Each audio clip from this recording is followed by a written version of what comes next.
The Australian government is doing everything within their power to ensure that the housing market doesn't collapse amongst the current pandemic. With the introduction of the HomeBuilder grant, Australians may be eligible to qualify for this $25,000 lump sum, which can effectively be put towards you building or renovating your home.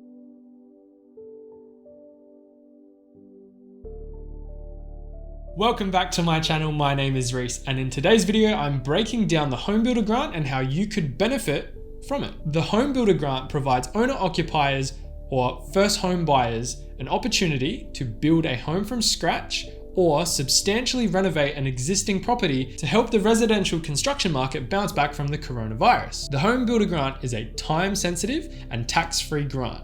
To apply for it, you need to actually put your application in between the 4th of June and the 31st of December of 2020. And once you've applied or been accepted, you must commence a build or renovation within 3 months of signing a contract. The HomeBuilder grant is intended to complement existing schemes and grants already out there, meaning you can stack them on top of each other. Every state's different, but some that come to mind would be stamp duty exemptions, the First Homeowners Buyer Grant, the Commonwealth's First Home Loan Deposit Scheme, and the First Home Super Saver Scheme. I've already covered some of these topics in previous videos, and I have linked in the description below to some of them. So if you want to check them out after, feel free to go to those resources. So being able to stack these grants can see you build a sizable deposit to put towards your home. As a simple breakdown, there are quite a few grants and schemes that people in Australia right now are using to obtain their first home. Some of these include the First Homeowners Buyer Grant, which can see you earning up to $20,000 from the government depending on where you live in Australia, $25,000 for the HomeBuilder grant, which is this video that we're talking about now, $30,000 per person for the First Home Super Saver Scheme, so a combined total of $60,000 for a couple who has both been making voluntary contributions to their super for this intended purpose. And some states have stamp duty exemptions,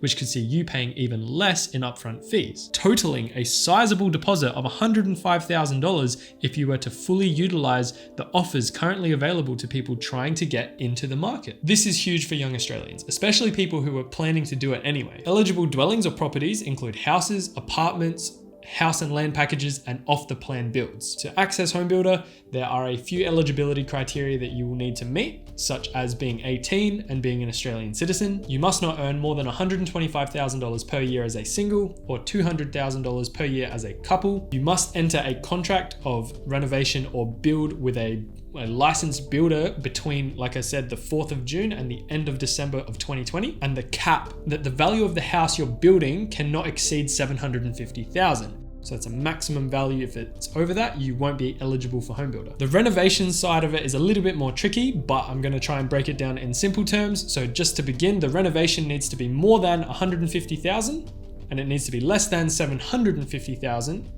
And the value of your property cannot be worth more than $1.5 million. So it's got to be a substantial renovation to your property, but it can't go outside of those bounds. So now, if you are eligible and you fit the criteria, you need to make sure that you're aware of the exclusions, which may also affect the plans that you have for this HomeBuilder grant money. So some of the exclusions which are really important to understand is that if you're an owner builder, you're not allowed to access this grant. And if you get found out, you will get in trouble. So an owner builder is a licensed or registered builder, and you are not allowed to do work on your own property. So you have to outsource to licensed builders who are not family members or yourself to have access to this money. Investment properties are completely excluded from the scheme. I have an investment property, and if I wanted to put a new kitchen in, I would be exempt. I am not allowed to use this scheme. One really important thing to understand about the renovation component of this scheme is that it must go towards improving the sustainability, safety, or livability of the house. So technically the renovation needs to take place on the actual house. You can't put it towards a pool, a sauna, a spa, a tennis court. It must be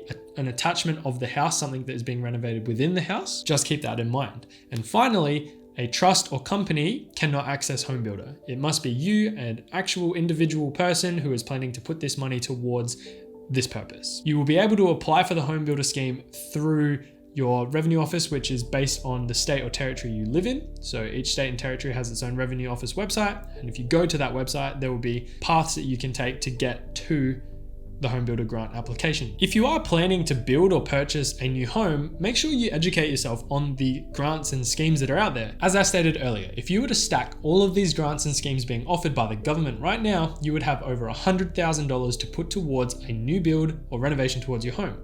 This is a substantial amount of money, especially for young people, and it's being offered to you just by filling out a few forms and providing some information. You have nothing to lose. Educate yourself. I really encourage you to do it, especially if you're going down this path or planning to go down this path in the coming months. As always, I hope you learned something in today's video. I hope that it was informative. If you liked it, please consider liking and subscribing, and I will see you in the next one.